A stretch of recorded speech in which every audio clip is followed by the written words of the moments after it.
Magandang balita po sa mga power consumers, asahan ang refund sa inyong power bill. Ito ang sinabi ngayon ng Department of Energy kaugnay ng overcharging ng Power Sector Assets and Liabilities Management Corporation o PSALM.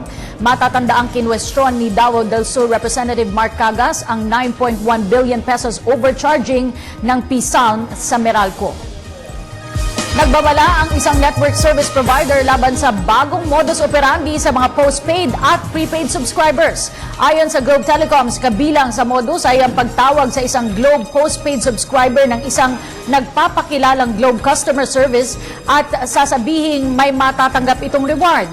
Upang makuhang naturang reward, sasabihin ng nagpakilalang customer service representative na i-text ang isang PIN code sa 2800. Ngunit ang hindi alam ng biktima ay gagawin o gagamitin ang code para makabili ng online items at i-charge ang bayad sa account ng postpaid subscriber.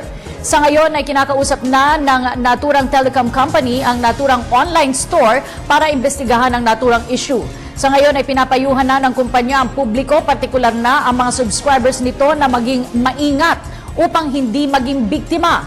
Kung may natatanggap na kahinainalang text or call, ay maaaring tumawag sa hotline ng Globe sa 211 o sa kahit anong Globe mobile phone.